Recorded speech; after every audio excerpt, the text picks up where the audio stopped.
சொஸ்மா எனப்படும் 2012 சிறப்பு நடவடிக்கைகள் பாதுகாப்பு குற்றவியல் சட்டத்தை மறு ஆய்வு செய்யும்படி பிரதமர் டத்தோஸ்ரீ அன்வார் இப்ராஹிம் வலியுறுத்தியுள்ளார் என்று அரசாங்க பேச்சாளர் ஃபாமி ஃபட்சில் நேற்று கூறினார். அந்த சட்டத்தில் உள்ள பல ஷரத்துகள் சீரமைப்புக்காக ஆய்வு செய்யப்படும் என்றும் தொடர்புத்துறை அமைச்சருமான ஃபாமி தெரிவித்தார்.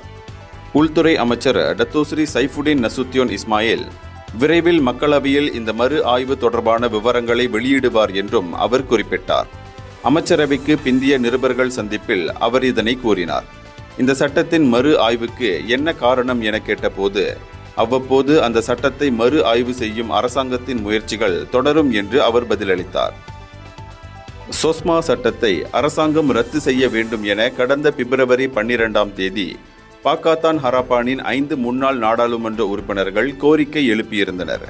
இந்த சட்டத்தின் கீழ் தடுத்து வைக்கப்படும் கைதிகளை கவனிக்கும் விஷயத்திற்கு உள்துறை அமைச்சு பொறுப்பேற்க வேண்டும் என்றும் அவர்கள் கூறியிருந்தனர். வோங் கியான்மிங், காலிட் சமாட், கஸ்தூரி பட்டு, நூர் அமீன் அமாட், மரியாச்சின் அப்துல்லா ஆகியோரே அந்த 5 ஆவர். சொஸ்மா சட்டம் தேவைதானா என்பது குறித்து அரசாங்கம் மதிப்பீடு செய்ய வேண்டும் என அவர்கள் கேட்டுக்கொண்டனர்.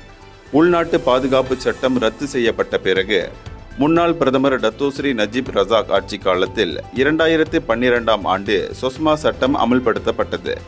பாதுகாப்பு குற்றங்களில் சம்பந்தப்பட்டதாக நம்பப்படும் ஒரு நபரை கைது ஆணையின்றி போலீசார் கைது செய்து தடுத்து வைக்க சொஸ்மா சட்டம் வகை செய்கிறது.